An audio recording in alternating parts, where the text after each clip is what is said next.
I came about the studio, I grew up in Fergus and had always had close ties to Guelph and went to school in Toronto, and my husband and I were trying to figure out where to relocate after living in Toronto.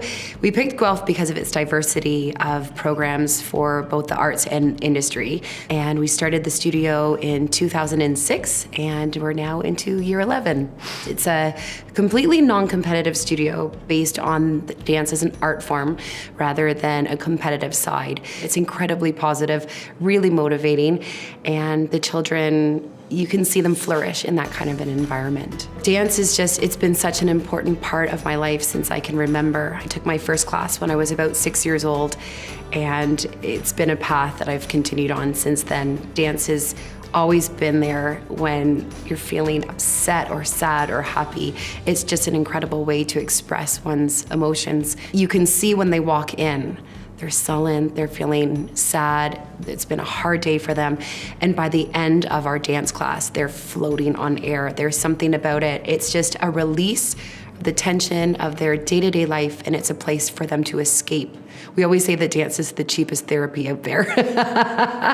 And I know that as a teacher, as a former dancer, and then all of my students, we always say, if you can get to class and just play and let go, you feel 100% better by the time you're finished. They're so inspiring to watch. I'll teach an exercise and then I'll sit back and I'll just watch how they've digested the information. And then that usually sends me off into a different path, whereas I came in with a set focus of things that we were gonna accomplish in a day.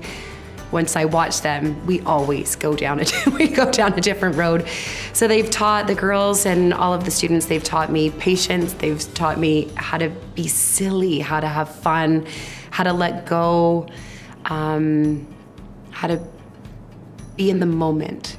The things that they're facing on a day-to-day basis, there's a lot of pressure for them, especially trying to get into a great university program and having to decide what their career path is in grade 12 when I had no idea. The pressure to conform, to be like their friends, getting good grades and being at school and all the homework and then the after-school jobs and all of these other things that these girls, young people, I shouldn't just say girls because we do have boys as well. It's just, it offers them a place where they can, the studio itself offers them a place where they don't have to feel that pressure. Be a part of the community. Reach out to so many people. You have no idea how many people are there to support you outside of the people that you just think are part of your inner circle. Guelph is such an incredible community of artists, of industrial leaders, of just incredibly kind and wonderful people. They are very lucky to be growing up in this community. Trusting yourself, because it's not a set path. You have to create your own art form and you have to, I don't know, experiment within your art form. It's not a linear road, so you have to be able to adapt quickly to change of emotion, change of influence. But as I said, I would feel it's much more rewarding than challenging. I'm very lucky to do what I do.